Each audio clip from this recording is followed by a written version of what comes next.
Aujourd'hui, ce qui me fait réfléchir, c'est la globalisation. Parce que vous savez, elle est partout. Et c'est une vraie difficulté, comme son nom l'indique, globale. Elle touche les artisans, commerces, services, autant que les agriculteurs, mais pas toujours sous la même forme, bien sûr. Il y a une complexité administrative croissante avec le mélange des législations françaises et européennes. Le millefeuille administratif se remplit chaque année. Les adhérents sont perdus face aux données et aux réglementations qui s'imposent à l'entreprise. D'autant plus que la grosse majorité de ces réglementations est construite pour des grandes entreprises, des groupes qui disposent en interne de toutes les ressources nécessaires pour y faire face. Mais pour les PME, c'est une autre histoire. Ah non mais si, pour élever 250 poules et plus, vous devez bâtir un poulailler en dur et les installations afférentes. Comment ça, c'est un quart de votre surface exploitée?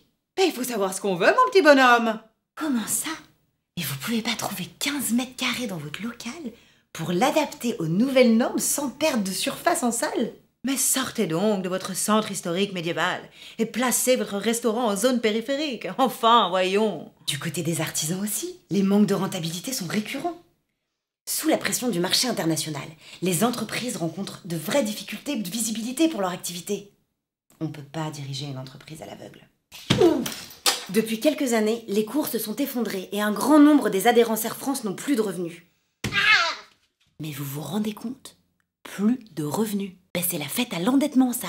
Aujourd'hui, nous avons des entrepreneurs qui travaillent très dur pour perdre de l'argent. C'est grave. Il est donc nécessaire de changer les pratiques pour renforcer la viabilité des entreprises. Développer des solutions individuelles et collectives pour y échapper. Et redévelopper une rentabilité de l'activité. Il s'agit donc de trouver des alternatives. Il y a un besoin d'accompagnement humain pour développer de nouvelles sources de revenus. Parce qu'on arrive à mettre en place les choses techniquement, mais il faut que ça débouche sur un revenu et qu'on soit dans la pérennité. Il y a par exemple le choix de la pluriactivité. Vous voyez, si je suis agricultrice, je peux devenir artisan une partie de l'année, ou infirmière, ou guide de haute montagne pour élargir mes possibilités de revenus. Je crois aussi beaucoup en l'autonomie et la diversification.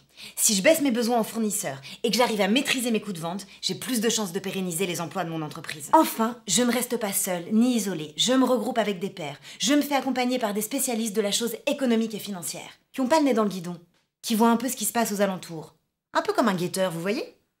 Rien à droite, rien à gauche, c'est bon, foncez! Pour survivre, et mieux, pour prospérer dans ce contexte toujours changeant et très instable, j'ai plein d'envies et d'idées et nous avons plein de choses à nous dire. Et vous, vous en pensez quoi?